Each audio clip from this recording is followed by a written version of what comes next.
Hadirin wal hadirat yang kami hormati, kini tibalah saatnya kita ikuti orasi ilmiah oleh yang terhormat Al-Mukarram Kiai Haji Abdurrahman Wahid, didahului dengan peresmian kampus Universitas Yudarta Pasuruan yang nanti didampingi Ketua Yayasan Darut Taqwa, Rektor Universitas Yudarta, perwakilan ulama Al-Mukarram Kiai Haji Zaki Ubed, dan Bapak Bupati Pasuruan yang dalam diwakili oleh Bapak Sekretaris Daerah Kabupaten Pasuruan. Disilakan.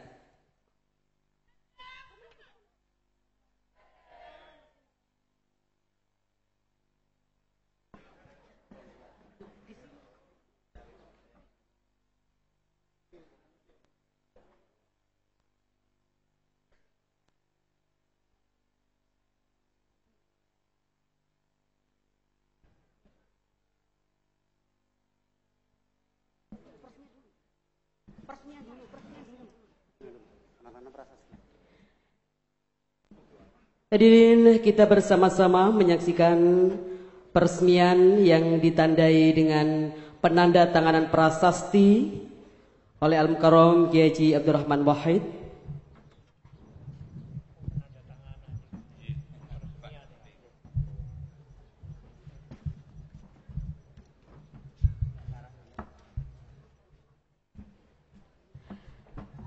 Setelah penandatangan dilanjutkan dengan pemukulan gong oleh Al-Mukarram Kiai Haji Abdurrahman Wahid.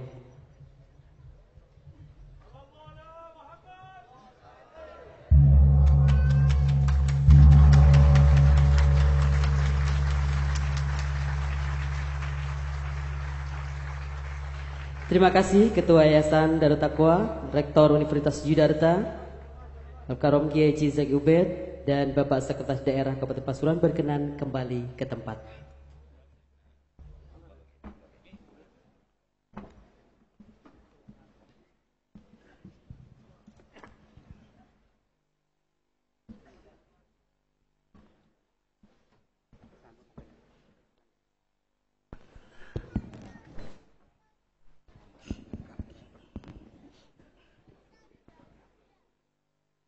Assalamualaikum warahmatullahi wabarakatuh. Bismillah walhamdulillah wassalatu wassalamu ala rasulillah Sayyidina Muhammad bin Abdullah sallallahu alaihi wasallam wa ala alihi wa sahbihi wa man tabi'ahu wa nasarahu wa wala wala hawla wala quwata illa billah.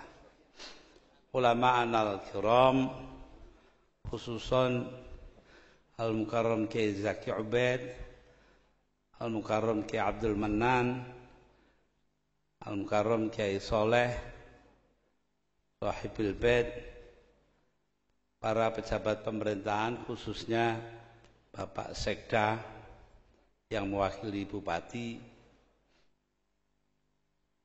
semua tenaga pengajar, mahasiswa dari universitas yang kita resmikan ini, hadirin wal hadirat. Saya datang ke sini baru kemarin. Ada pondok ngalah. Ini saingannya pondoknya almarhum Kiai Hamid Kajoran, Magelang, yang namanya Pondok Pesantren Bodo. Sampai sekarang masih ada di bawah putra beliau, Gus Bako Arifin. Para pemuka masyarakat, para hadirin dan hadirat, khususnya para mahasiswa, mahasiswi. Alhamdulillah pada pagi ini saya kemari menyaksikan dengan mata kepala sendiri, menyaksikan tok lo yang tidak lihat.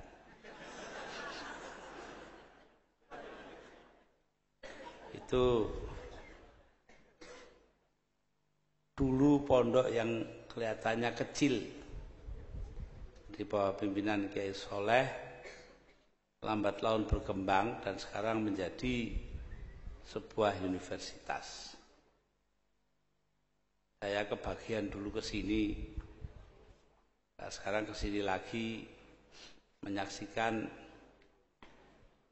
berdirinya atau berkembangnya sebuah STAIN, Sekolah Tinggi Ilmu Agama Negeri, Islam Negeri, menjadi sebuah universitas.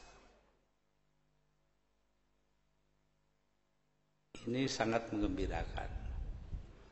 Lebih-lebih menggembirakan lagi kalau diingat bahwa lembaga pendidikan yang berbentuk universitas ini tempatnya di desa, jauh dari mana-mana. Ini juga sesuatu yang harus diperhitungkan sebagai kelebihan.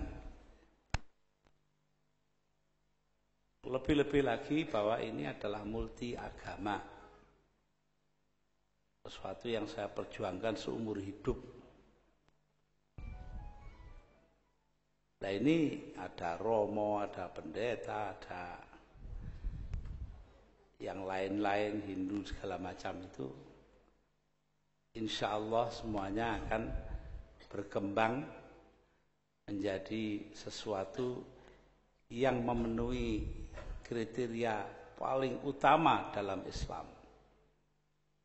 Anfa'un nas, khairun nas anfa'uhum linnas. Sebaik-baik manusia itu yang bermanfaat untuk orang lain. Nah, mudah-mudahan di sini ketemu manfaat itu. Tidak peduli siapa yang mau, dikatakan nas kok. Semua manusia loh kan. Jadi tidak peduli agamanya apa, asal-usulnya bagaimana.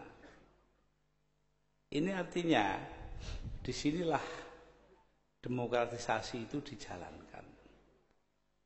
Mengapa? Karena demokrasi itu pada dasarnya cuma mengenal dua macam sifat. Sifat pertama kedaulatan hukum. Jadi kalau hukum berjalan dengan baik, itu berarti sudah demokratis. Nah, kiainya ya tentu ikut hukum fikih, itu kan ya hukum juga.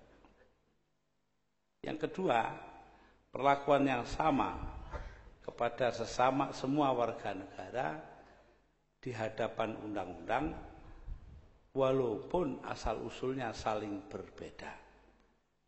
Beda keyakinan, beda agama, beda ras, beda bahasa ibu, beda tingkatan ekonomi, ya beda apa sajalah.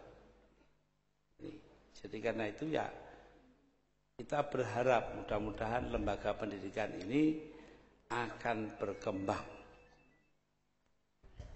Tadi kita dengarkan ayat Al-Quran, wa ma arsalnaka illa rahmatan lil alamin. Di beberapa buah tafsir, rahmatan itu bukan karunia, tapi dibaca silaturahimi, persaudaraan. Nah, mudah-mudahan di tempat inilah terjadi persaudaraan di antara sesama umat manusia. Alamin di sini ail bashar, manusia, bukannya kok isinya alam semua, bukan. Tetapi manusia, persaudaraan di antara sesama manusia. Ini wa ma arsalnaka illa rahmatan lil alamin.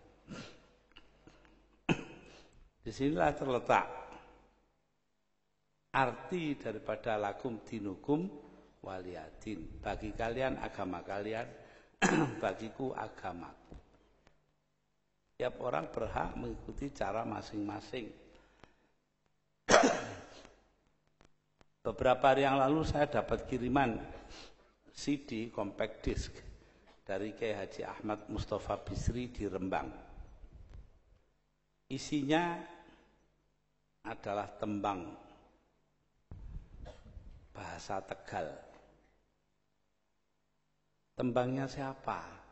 Tembangnya seorang yang dianggap kejawen. Saya simpan di rumah. Saya tulis tulisan di koran. saya katakan bahwa saya dapati sangat terpengaruh. Mengapa? Karena betulnya kejawen dan orang seperti saya itu sama. Sama dalam hal kalau status itu semua sama banyak, saya kira tidak masalah.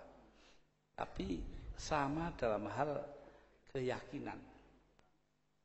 Saya orang santri, kalau tadi Kiai Soleh bicara bahwa pesantren Tharekat Qadiriyah Naqsabandiyah itu dikembangkan di sini, maka saya ini sebagai orang Tebuireng itu diwarisi Tharekat malah lebih macam-macam. Ada Qadiriyah, ada Naqsabandiyah, ada Syadziliyah, ada Syattariyah dan sebagainya. Jadi lebih beraneka ragam. Tetapi satu yang saya tidak, yaitu ikut wahdatul wujud, wahdatul syuhud, sebuah aliran tarekat yang diajarkan oleh Ibnu Arabi. Kenapa? Karena saya tunduk dan menghormati syariat Islamiyah. Pokoknya saya menentang Undang-Undang Dasar Piagam Jakarta dimasukkan dalam Undang-Undang Dasar 45, tidak berarti bahwa saya ini tidak ikut syariah. Syariah yang menetapkan, yang menjalankan masyarakat, bukannya negara. Ini kita harus jelas betul. Ini disahkan oleh Muktamar Nahdlatul Ulama di Banjarmasin pada tahun 1935, 10 tahun sebelum proklamasi kemerdekaan. Nah, jadi di situ diputuskan untuk menjalankan syariat Islamiyah atau ajaran agama tidak diperlukan negara Islam, titik. Ini ada di buku yang ditulis oleh Pendeta Einar Sitompul, dulu Sekretaris Huria Kristen Batak Protestan, sekarang menjadi Kepala Badan Litbang PGI, Persekutuan Gereja-Gereja Indonesia. Nah, dari sinilah bahwa Islam itu tidak harus formal. Ya seperti Kiai Soleh ini diwujudkan dalam bentuk lembaga pendidikan. Ini yang saya ikuti ketika PKB, Partai Kebangkitan Bangsa, didirikan. Itu ada seseorang membuatkan lagu Mars PKB dan himne PKB. Siapa yang buat? Seorang beragama Protestan bernama Alfred Simanjuntak. Itu saking adrenge kita ini, ya bermacam-macam asal usul lah. Nah, jadi di sini kita harus lihat bahwa masalah ini adalah masalah yang harusnya berjalan otomatis dalam kehidupan kita. Saya merasa berbahagia berada di sini karena melihat bahwa yang menjadi ajaran tadi almarhum yang disebut semua saudara sing nok pasar sing nok ndi dulur kabeh, ya itu sudah. Lah orang tua kita itu begitu kok pandangannya. Waktu saya kecil di Tebuireng itu saya tiap hari main-main di sebuah rumah di Cukir, kira-kira ya sekilo lah dari rumah saya di Tebuireng, yang punya orang Katolik. Saking dekatnya, akhirnya rumah itu jadi gereja. Dan kalau coro santrinya diwakafkan. Ya, lah iya, untuk kepentingan agama. Terus nggak tahu saya kenapa oleh pengurusnya dioperkan kepada Bapak Muhammad Yusuf Hasim, paman saya. Jadi rumah beliau saya tinggalnya di situ. Di Tebuireng itu kan kalau nemoni tamu. Nah, jadi di sini kita melihat bahwa ini sudah lama ada di kalangan kita, tidak ada masalah apa-apa. Karena itu kalau sekarang ada yang ributkan Islam tidak Islam, saya terus terang saja bingung juga. Ada pesantren ngalah, itu kan bahasa Jawa toh. Pondok-pondok dulu itu bahasa lokal, enggak ada namanya pesantren ngene ngono itu ya. Pesantren Tebu Ireng, pondoknya Yai Manan, pondok Singosari. Sampai sekarang saya enggak tahu nama bahasa Arabnya. Iya. Kok tahu-tahu setelah tahun 50-an itu loh. Pondok Bahrul Ulum, pondok Mambaul Ma'arif, pondok Mambaul Huda. Saya jadi bingung lah, kok cara Arab kabeh ini rek. Ya, ini artinya formalisasi, kesenangan untuk resmi dari kalangan kaum muslimin. Ini muncul karena apa? Karena kuatnya budaya Arab. Bukan karena agama, ini soal budaya saja. Sama dengan dulu bahasa Jawa, sekarang pakai bahasa Indonesia, kan begitu tuh. Saya ingat dongengnya paman saya, putranya ada di sini dengan saya, Pak Abdul Karim Hashim, adiknya ya saya, numpak oplet. Di depannya ada orang bawa kurungan burung, tahun 30-an lah itu. Lalu beliau pikir mau nanya, ini burung apa ini? Ini. Opo apa? Ini apa ketemu, tapi burung itu loh apa bahasa Indonesia. Akhirnya kalah karo wong Cina sandinge muni, ini peksi apa? Nah itu. Jadi karena itu kita melihat bahwa soal begini-begini kan soal anu saja, soal apa? Budaya saja. Beda memang budayanya. Ayah saya senangannya teori-teori kemasyarakatan dan kenegaraan Islam. Takonono Imam Syafi'i, Imam Hanafi soal beginian warak jawabnya. Adiknya Abdul Khalik Hashim senengannya tauhid. Sampai mencret takon tauhid dia jawab. Tapi adiknya Pak Abdul Karim Hashim itu senengannya adab, sastra Arab. Ya enggak apa-apa, memang bisanya cuma itu. Artinya yang Arab itu, sastra Inggris ya tangan wis kadung tuwek. Lah ya. Tapi tanya itu. Di rumahnya beliau itu ada Hamas satu Abi Tamam. Itu yang menunjukkan kesenangan beliau kepada sastra Arab. Sastra itu sangat kaya dan sinis. An-Nabi Wadzubiani, penyairnya, mengatakan dia dikuyo-kuyo terus oleh para politisi. Akhirnya dia mengatakan, walasta bimustabiqin akhon la talumuhu la syu'athin ayyur rijali mu'adzabu. Kau bukan orang pertama yang menyakiti saudaranya. Loh itu loh. Politisi senengannya lah ngono.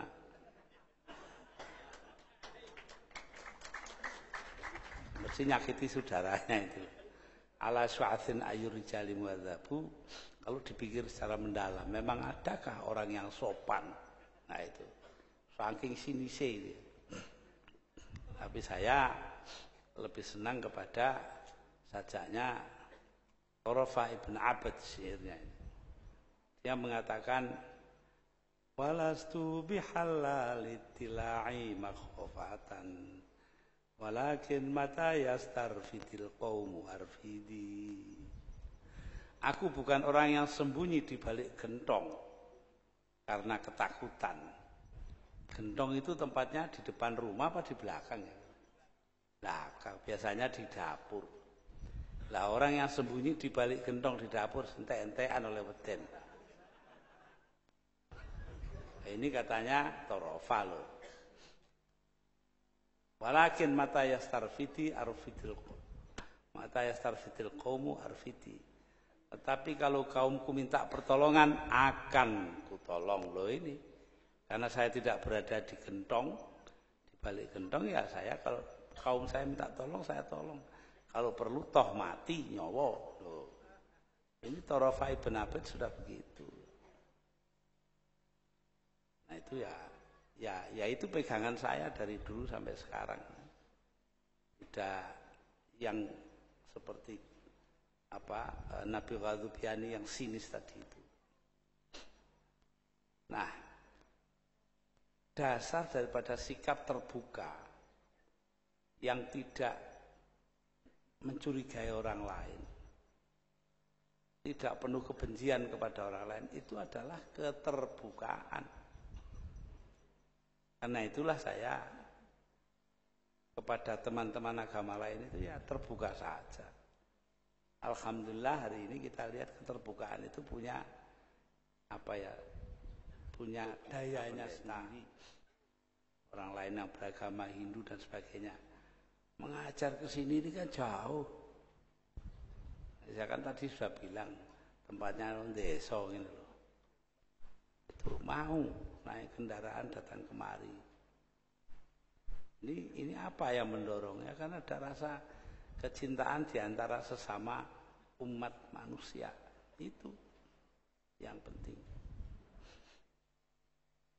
Lah dari mana ini? Timbulnya dari sifat kebangsaan kita.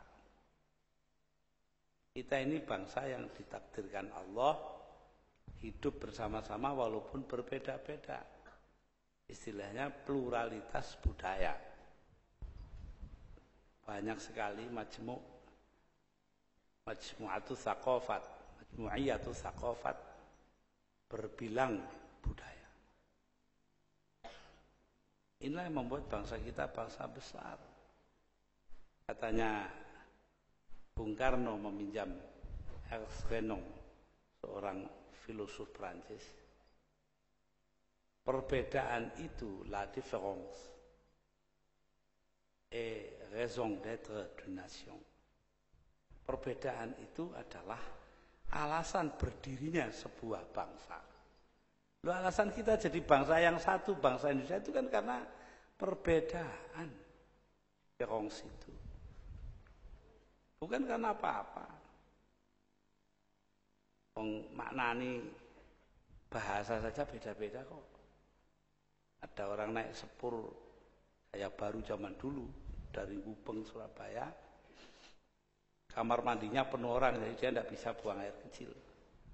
Di Kertosono takut dia kalau ditinggal kereta, tapi sudah sampai di Madiun tidak kuat, dia turun.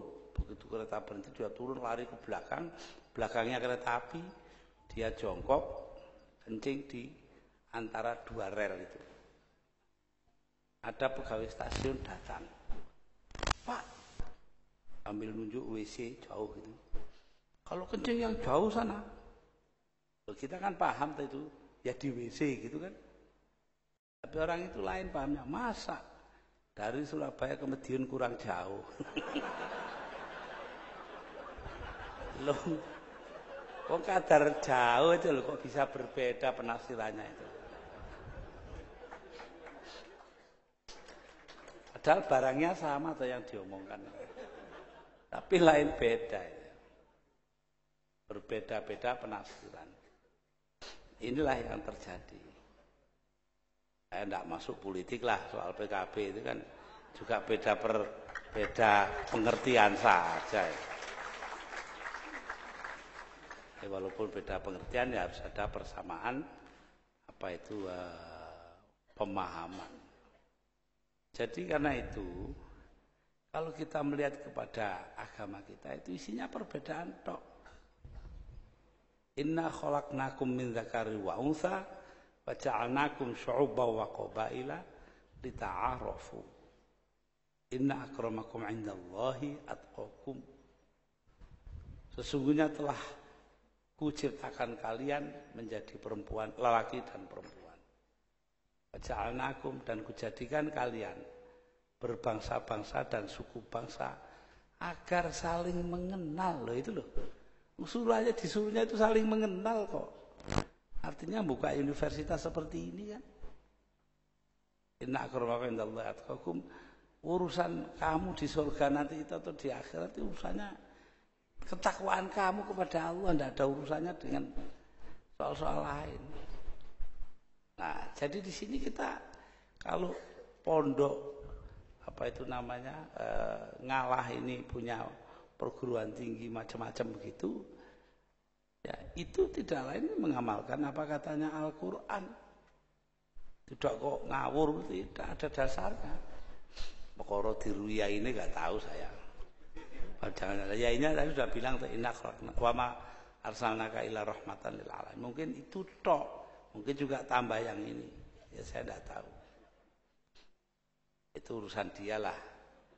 Nanti itu sama dengan soal keuangan tuh. Saya juga tidak boleh ikut mikir. Katanya dokter sampai tahun 2000 tidak boleh mikirkan uang. Oh gitu. Ya wis enggak wani. Nah, para hadirin dan hadirat, atas dasar inilah kita membuat lembaga pendidikan yang sekarang masih terasa unik, menyendiri. Tapi saya yakin dalam jangka panjang akan menjadi sesuatu yang biasa, akan menjadi apa yang dilakukan oleh kebanyakan orang di Indonesia. Kiai-kiai sendiri sudah begitu ulama itu. Yang tidak boleh di kalangan ulama itu kan sebetulnya pecah toh. Pecah saja. Ya. Pecah saja, tidak bisa lain lagi. Tafarruk, pecah. Tidak boleh itu. Kalau berbeda-beda monggo. Wa'tasimu bihablillahi jami'an wala tafarraqu katanya Quran. Berpeganglah kalian ke tali Allah dan jangan terpecah belah. Beda boleh, yang enggak boleh itu pecah.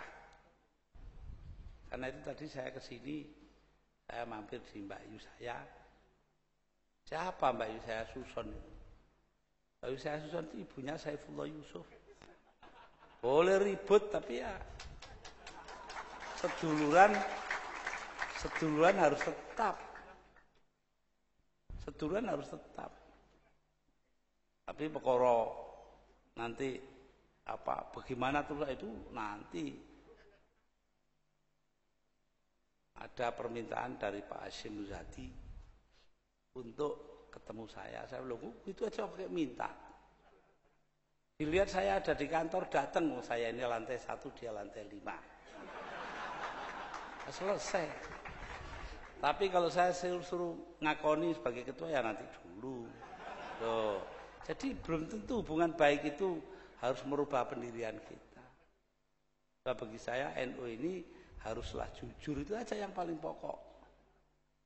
Ya, itu. Nah, kalau warganya saja harus gitu, apalagi pimpinannya kan begitu tuh. Nah, ini.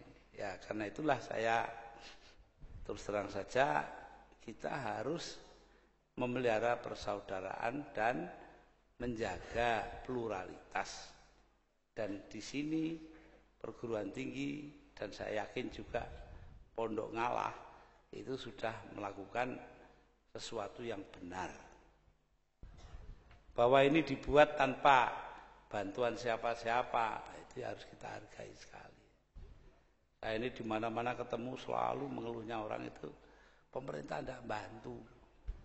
Lah padahal mestinya tidak dibantu pemerintah kok jadi, itu kan harus bangga. Tidak kuali. Tanya Kiai Zaki Ubed itu. Jadi lo pondoknya di tengah kota. Enggak, pondok tengah kota itu paling susah di dunia itu. Saya rasakan sendiri. Nah, jadi karena itu ya kita melihat bahwa apa yang dirintis di sini adalah sesuatu yang sangat berharga. Nah, tugas kita ini kalau dipikir betul ya adalah tugas untuk menjadikan manusia ini hidup pertama demokratis, yaitu berdasarkan kedaulatan hukum dan mempunyai perlakuan sama kepada setiap warga negara terlepas dari perbedaan-perbedaan mereka. Yang kedua, menciptakan keadilan dan kemakmuran sekaligus. Adil tok ndak pakai makmur negara komunis. Makmur tok ndak pakai keadilan negara kapitalis. Lah Indonesia ini ma baina wa baina. Nah itu ya begini ya ndak begitu. Tapi separuh-separuh lah.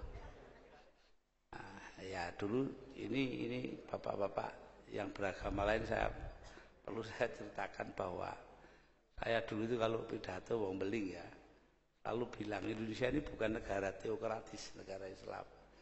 Juga bukan negara sekuler karena agama punya peranan. Jadi bukan sekuler, bukan teokratis. Artinya Indonesia ini negara yang bukan-bukan. Nah ini ya Pak lu mau belingkon pidato salah sing ngakon. Nah para hadirin hadirat, ini saja yang sebetulnya menjadi inti kita, keadilan, kemakmuran, demokrasi. Ini yang persatukan kita, bersamakan kita. Satu yang ingin saya rembuk di sini, saya kemukakan. Banyak pertanyaan kepada saya, Pak, di kampung saya ada gereja. Ya baik toh. Enggak Pak, itu orang Kristen itu lebih. Cuma 30 orang saja, 40 orang saja bikin gereja. Nanti ada lagi bikin gereja lagi. Saya bilang, lah inilah bedanya Islam dan Kristen. Orang Islam itu sing Muhammadiyah, sing Syiah, sing Sunni, sing NU. Barangkali itu bisa duduk di masjid yang sama, sholat dengan imam yang sama. Itu loh. Karena liturginya itu tidak beda satu sama lain. Paling yang beda ya cuma khutbahnya. Ada orang sarang di pantai utara Jawa Tengah itu punya anak dipondokkan di Mekah zaman dulu. Dia juragan perahu untuk memondokkan anaknya, tiap tahun dia jual perahunya. 5 tahun anaknya pulang karena bapaknya gantian perahu. Lah begitu pulang disuruh khutbah Jumat. Alhamdulillah, biasa ini Muhammadiyah ini. Si Citok kan gitu tuh. Alhamdulillah, NU ini loro. Alhamdulillah, lah kok telu. Alhamdulillah 4, bingung dia orang tuanya. Alhamdulillah 5, bangkit bapaknya bangun. Kurang ajar, perahu 5 kamu tuker. Alhamdulillah 5.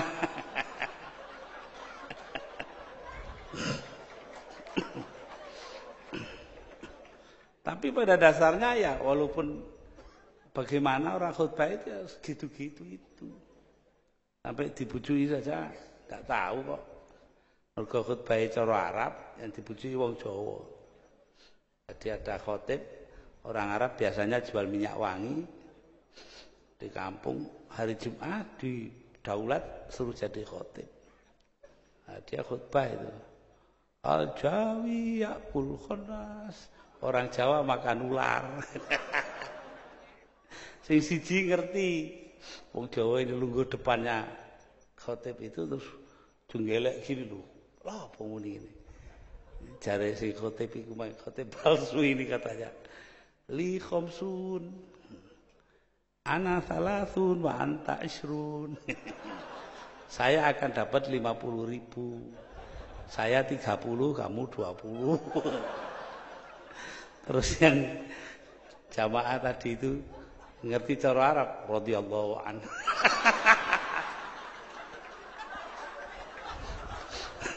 Badar sampai Jumat. Ya, jadi di sini ya salah paham tuh setiap bahasa ya punya. Ada orang Arab kawin dan orang Madura ya. Sing Arabe alus, sing wedoke sari rapet wong Madura. Jadi malam pertama Arabnya nekat terus sing wedok sakit Tuhan. Wong Purwosari kan tahu tuh sakit itu sakit. Katanya si suaminya, wallahi anak Arab tulen bukan sekek.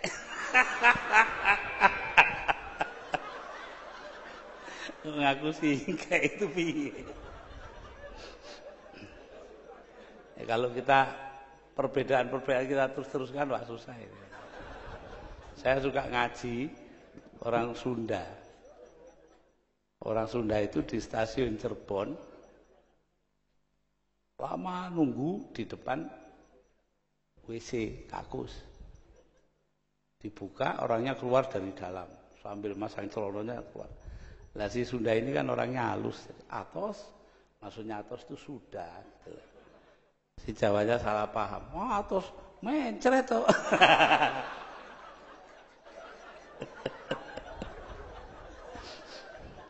Maaf Romo, saya ini modalnya orang ngaji kelilingnya gini.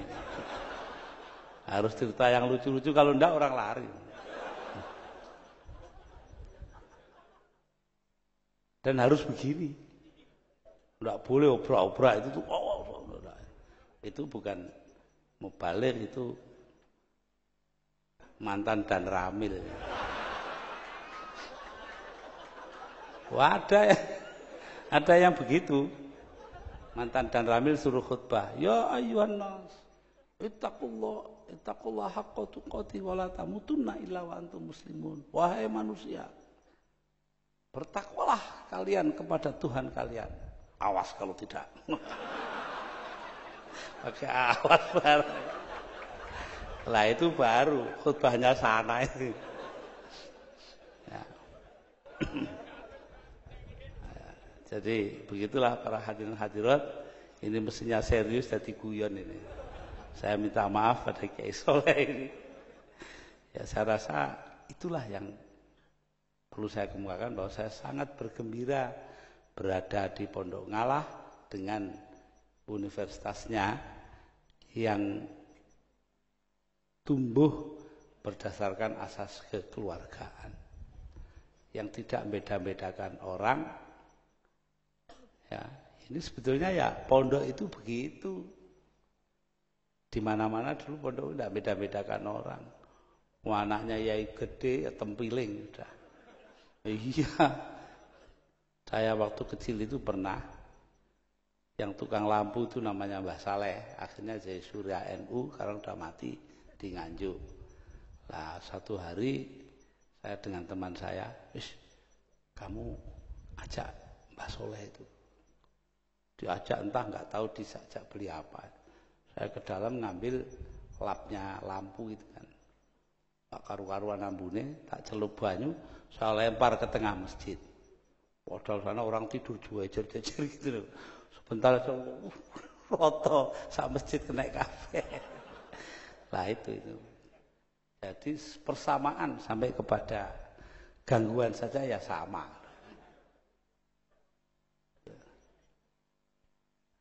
Ya memang begitu, itu gunanya supaya orang tidak bosan. Saya itu pernah ngaji posoan di Masjid Tebuireng. Saya lihat ngantuk semua bulan puasa itu. Saya bilang, konco ini orang Jawa itu, wong Jawa itu senengane dot didadekno lam. Contohnya murtadha dadi murtala. Ramadan dadi ramlan, fardu dadi perlu, sampai wadu itu loh tempatnya air bekas wudu namanya wulu. Loh, sopo sing roh asale suru untuk nyendoki bubur itu loh. Semua mikir sudu, rudu, wah sembarang kali terus. Sudah 5 menit diam saja saya. Piye kata gue? Suruh asalnya ya godong gedang. Mana ada suruh dari plastik, kan tidak ada. Ya inilah wong pondok itu harus gitu ini Romo. Ya, terpaksa. Nah, dalam kita bergembira seperti ini, dan mengingat bahwa tugas kita itu adalah menciptakan persaudaraan. Arahnya itu ya kalau dirumuskan saya ini wong NU ya, yaitu ila'i kalimatillahillati hiyal ulya, itu saja. Tujuan kita itu meninggikan nama Allah yang sudah agung lah itu. Kalau ada yang punya tujuan lain untuk kemuliaan diri sendiri itu ya tidak begitu tepat lah. Tapi justru kalau kita ini bekerja untuk Allah semata-mata seperti yang dilakukan Kiai Soleh dengan perguruan tinggi dan pondoknya, itu pertama akan diterima dengan baik oleh Allah, kedua membawa kenikmatan bagi warga masyarakat umumnya, dan yang ketiga memajukan Indonesia, tanah air kita. Itu aja. Di situ aja. Lah gedung, lah ini, lah itu semua kan hanya sarana saja. Saya nggak tahu rektornya di sini siapa. Saya bisa ceritakan suatu waktu saya ini diundang orasi ilmiah di sebuah perguruan tinggi di sana, daerah Tapal Kuda sana di Keraksan. Lalu ya biasa karena mau ceramah saya duduk di antara hadirin. Tahu-tahu ada di pintu berdiri yang tukang kecerek itu loh, dok gitu itu. Wah itu dia di pintu, dok, semua diam. Hadirin silakan berdiri. Bapak Muhammad Rektor akan memasuki ruangan. Ya ngono iku. Ngertine cek ngono diapakno maneh. Mudah-mudahan di sini jangan dibilang Bapak Muhammad Rektor. Walaupun kadang-kadang ya begitu itu kan. Yang bedakan orang itu tidak banyak. Ada rektor sebuah perguruan tinggi, saya diberitahu orang karena itu saya tidak percaya, tapi akhirnya disuruh berdiri di belakangnya waktu menyanyikan Indonesia Raya ini. Tahu-tahu sang rektor ini apa nyanyinya? Indonesia siapa itu? Gimana ini? Belum nanti kiai jadi rektor. Sehabis jadi apa itu namanya inspektur upacara Menwa, resimen mahasiswa, dia turun untuk memeriksa barisan kehormatan. Sana komandan upacaranya ada di pojokan. Begini, kiainya datang. Baik nak, baik. Ini bingung komandan upacara. Salaman tak sampai ya ini. Ya itulah. Jadi orang memang dibawa kebiasaannya sendiri-sendiri. Ya disinilah tempatnya kita menerapkan ukuran-ukuran yang sama bagi setiap orang. Jadi jangan dilihat bingungnya sang komandan upacara. Lihatlah bahwa dia masih takzim kepada ulama, itu yang penting kan itu. Begitulah para hadirin dan hadirat, saya yang dibilang orasi ilmiah itu sama sekali tidak ilmiah. Ya, kenapa? Karena ya saya tahu bahwa yang ada di sini itu tidak semuanya orang-orang yang pernah di perguruan tinggi. Memang nasib saya Romo, pidato di 5 tempat lah bahasanya lain-lain lah itu. Bahasa teleseran seperti di sini. Saya toh, terus nanti bahasa seminar ada sendiri. Kemarin saya di Semarang PGRI seminar. Nanti pidato di PBB pakai bahasa lain, bahasa Inggris umpamanya. Lalu pada kiai-kiai orang Arab ya harus bahasa Arab, kalau tidak dihargai. Ya, walaupun saya pernah bilang kepada Raja Fahad waktu jadi presiden, Fahad itu Saudi Arabia, Baginda jangan percaya kepada bahasa Arabnya jamaah haji Indonesia. Loh kenapa? Mereka pakai bahasa Arab kuno yang ada di kitab-kitab lama, sedangkan Anda sudah pakai bahasa Arab modern. Oh ya, contohnya apa? Seorang kiai, ya, syekh dari Indonesia pergi haji, habis taruh barang-barangnya dengan pembantunya dia keluar. Di samping asrama itu jalan satu jurusan. Nah, karena dia dari depan, dia baca. Ya, jadi di sana itu no entry, tidak boleh masuk. Bahasa Arabnya ditulis mamnu'ud dukhul, tidak boleh masuk dari depan. Boleh dari sana satu jurusan. Kata kiainya ini kepada pembantunya karena dia tidak ngerti bahasa Arab sekarang. Orang sini. Kenapa? Karena dukhul itu kalau di kitab-kitab lama itu hubungan seksual suami dan istri. Dari situ kok mamnu dukhul dilarang dukhul. Orang sini keterlaluan. Loh, kenapa? Masa begitu kok di jalan?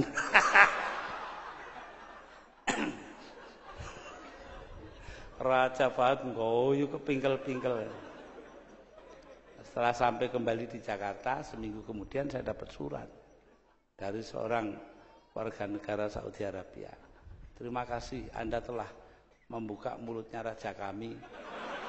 Semenjak jadi raja tidak pernah buka mulut itu. Nah ini. Nah itulah rojo ketemu tukang banyor itu.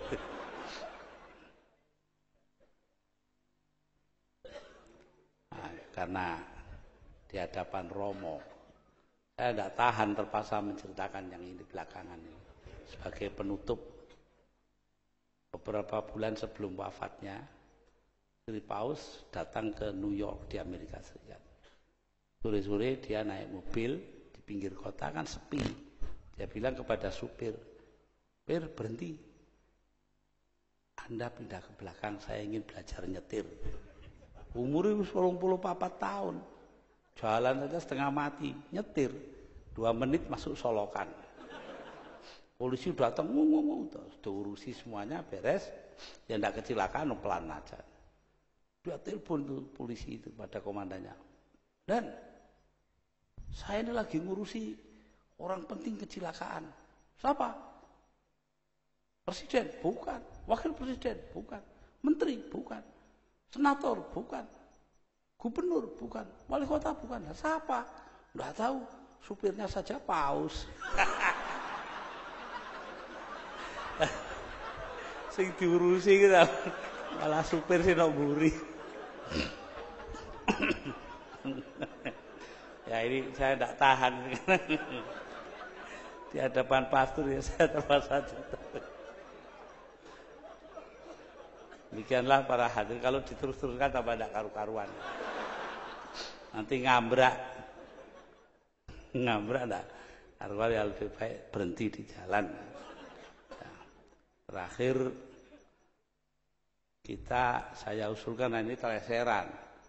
Itu untuk menjadi pedoman kita kata-kata seorang penyair Arab. Waladatka ummuka ya ibna Adam bakiya wan nasu haulaka yadhakuna surura faj'al li nafsika an takuna idza bakau fi yaumi mautika dhahikam mazrura. Ibumu melahirkan engkau wahai anak Adam. Ketika itu engkau menangis. Tidak ada bayi lahir, tidak ada.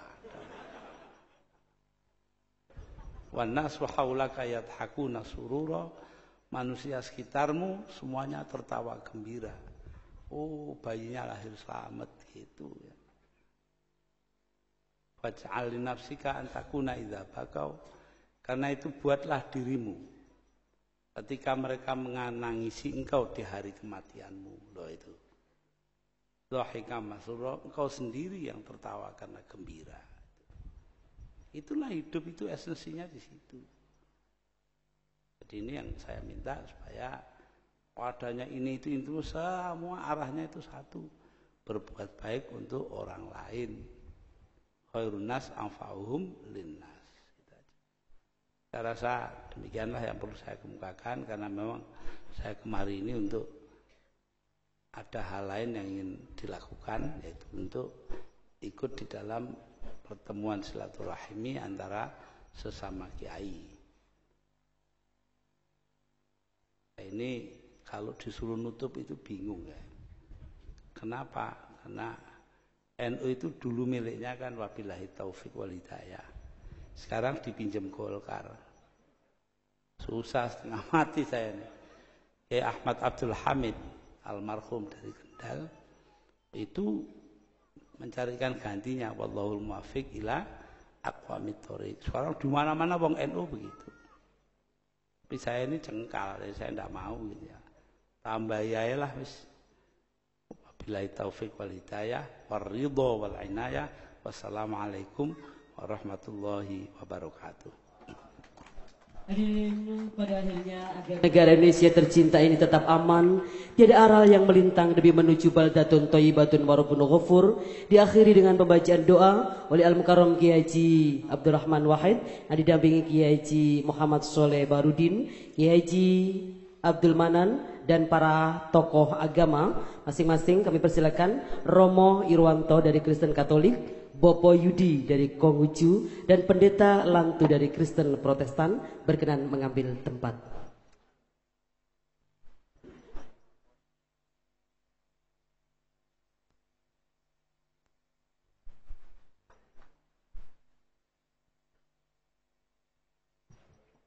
Dan Kiai Haji Nawawi dari Sidogiri.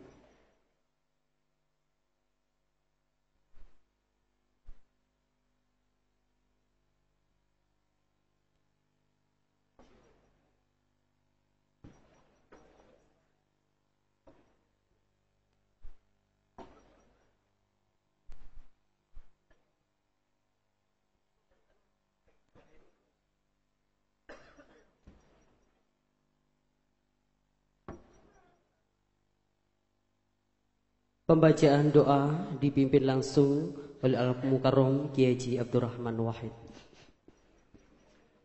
Wong NU tidak kaget ini. Mari kita doa. Doa ini yang mengajarkan Sunan Ampel 500-an tahun yang lalu, dan kemudian diambil oleh mbah saya Kiai Haji Muhammad Hasyim Asy'ari Tebuireng. Pendek saja diambilkan dari Suratul Kahfi. Akan saya bukan sini karena saya tidak seperti Cak Zaki bisa ndonga panjang saya ya.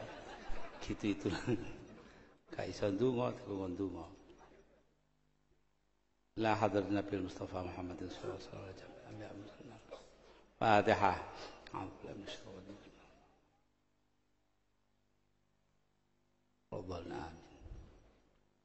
Rabbana atina min ladunka rahmatan wa hayyi lana min amrina rasyada. Rabbana atina min ladunka rahmatan wa hayyi lana min amrina rasyada. Rabbana atina min ladunka rahmatan wa hayyi lana min amrina rasyada. Wa sallallahu alaihi.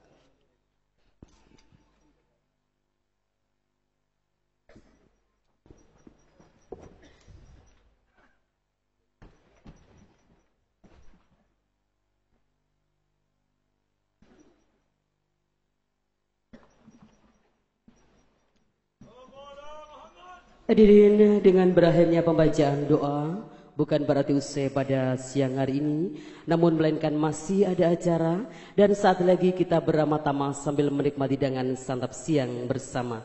Dan kami persilakan kepada para alim ulama, Bapak Wakil Bupati beserta pejabat di lingkungan pemerintah Kabupaten Pasuruan dan para tokoh agama se-Indonesia berkenan mendampingi Kiai Haji Abdurrahman Wahid berkenan menuju ruang Ramatama sambil menikmati hidangan santap siang bersama. Dan untuk Bapak Ibu undangan yang lainnya dipersilakan untuk tetap tinggal di tempat. Saat lagi petugas akan menghantar hidangan santap siang di hadapan Bapak Ibu semuanya sambil menikmati hiburan kontemporer dari Pondok Pesantren Ngalah, Kecamatan Purwosari, Kabupaten Pasuruan. Disilakan.